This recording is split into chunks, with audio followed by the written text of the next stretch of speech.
It's Dan Campbell. And I agree with a lot of what he's saying. I'm not writing the team off, and I'm not saying they can't or it's impossible. No, they hurt themselves. And there is a developing trend here where they just might not be Super Bowl good. Doesn't mean they can't get it done. Plenty of teams who don't look Super Bowl good end up in the Super Bowl. They just don't look good because your 4 losses are against 4 teams that have an actual defense, and you haven't handled it, and primarily it's your offensive line. The offensive line's not good enough. It's a beginning, middle, and end for me. They're just not good enough. Thank God. By the way, hope you're enjoying Kelvin Shepard. He's gone. Man. I mean, he did something that was very impressive, Mike. It looked like maybe he found the answer to the play that you hate the most. Oh, the tush push? Yeah. Well, if you get to take Cam Jurgens and Lane Johnson out of the game, that helps. We'll take it. No, that's fine. It's a backup center. You mean the most important guy in the tush push? Yeah. Nick Sirianni's a moron. Let's just go to Ivory and begin. Ivory, you're batting leadoff. How you doing today, pal? I'm frustrated, man. I'm frustrated. I don't know where to begin. I mean, I got some, but for the sake of time, I know you got a bunch of callers. I'll stick with my first 2 problems.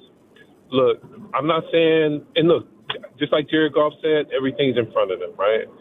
And I'm not saying fire Dan Campbell. I'm not saying get rid of Jared Goff. This guy's not falling as of yet. But I'm saying, number one, real quick, Dan Campbell, I think they've got to where they're at because of him. But, man, you got to know situation and game. That was a field position game. Mm-hmm. There was no need for you to go for every 4th down you got your hands on. There was no need for you to go do a fake punt at that point in the game. There was no need for you to go into the halftime with all 3 of your timeouts. You have to know situation. At that time in the game, they should have just kicked the field goal, or you have the best punter in the game. Dan, just do. I just wish sometimes he would just do the simple things. Just do it. So that's my problem there. Then Jared Goff thing. Look, I think you can win with Jared Goff. I think he's a great quarterback. But over the last couple of years, it's really been bubbling in me that his inability to reset the pocket when things get hot because of that O-line is not what it's been over the last years, and Frank Ragnar's retirement has really hurt them. His inability to evade the pocket and kind of – I'm not saying you got to be Lamar Jackson or any Cam Newton, but his inability to just get out the pocket, reset the pocket, or move around and not be a statue in the pocket behind the offensive line this year that is somewhat pretty much a mess is a problem for them. Because just like you said, the defenses that they have played that worth anything have destroyed that defensive line. I mean, that offensive line. Yeah. And that's a trend for me coming up with these good teams. With Jared Goff, he cannot handle pressure. No, and listen, look, it's okay to just say it the way it is, Ivory. You can win a Super Bowl with Jared Goff, but it has to be a very particular way. And that includes, it's a minimum, he needs an elite offensive line that will protect him. Yes. And a running game to complement him. Because if you move him off of his spot, it's very similar to Tom Brady. As great as Tom Brady was, how did my Giants beat him? Multiply. Yep. It's not about sacking him. Just make him move his spot. And he doesn't react well to it. That's just what it is. And this line isn't good enough. Not even that, Mike. Even the mobile QB and like Patrick Mahomes, when the Bucs went in there and they just basically went after him, and he never got comfortable during that game.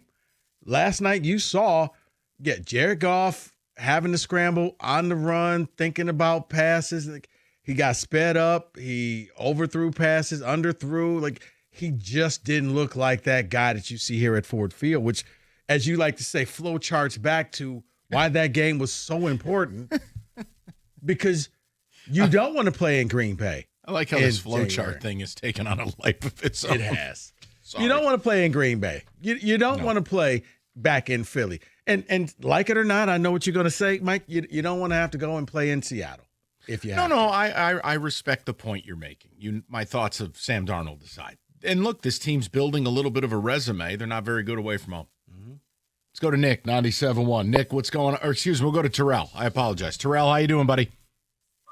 What's going on, guys? You tell me. Listen, I listened to the first half of the morning show, all of Doug and Carson. I'm with you guys.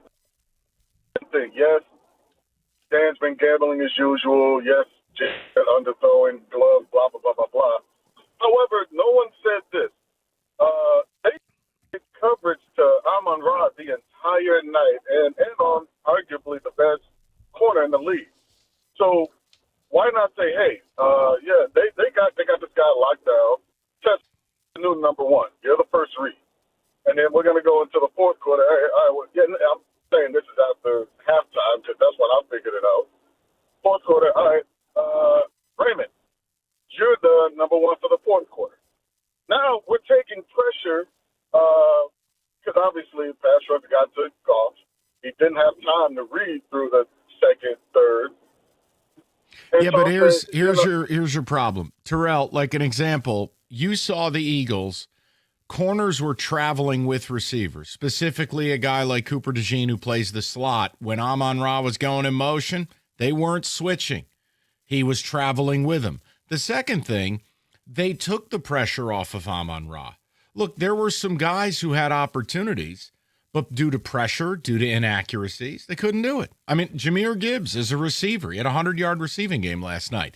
Some of their biggest plays. I think what hurt you last night is going to continue to hurt you because personally, I'm not reporting this. This is just how I feel today. I don't think Sam Laporta is coming back. And I think the Laporta issue in the middle of the field, that's not a 1 week thing. Not the solution nor the pain. They're going to have to develop something. Now, look, Terrell, what I would say without any sarcasm, if there were ever a time now that you're down a very serious weapon for your 3 third-round picks on a not necessary wide receiver, if there were ever a time for that player to enter the chat, it's the next 7 games. It has to be Tesla season. I don't want to hear about Khalif Raymond. God bless him. But that's not a serious solution there. And beyond J-Mo, Amon-Ra, it's getting a little thin out there. And if we can't run as much 2 tight end because no one respects the tight ends you have now. Yeah, nobody's respecting Brock Wright. And that's not a shot at Brock Wright. It's not. It's just reality. So, again, it's punch, counterpunch. The Lions have plenty of opportunities now to counterpunch. They're not going to get the heavyweight crown. You're 3 games out of that 1 seed with 7 to go. Hey, if Philly falls off a cliff, we'll have a different discussion in a month, but I don't expect that. Like I said, quick math is you have to go 6-1, and I think they got to go 3-4 at least. I don't see that happening. No, that's the point. And again, I think the Lions are going to get some wins. You got the Giants on the schedule. What are you kidding me? There's one. Well, Campbell doesn't lose 2 in a row. No, and he won't lose this week. But I just I think don't know, they're. man. You got famous Jameis. Yeah. Real blessing. 248-539-9797. We'll get with the people coming up next. 97.1.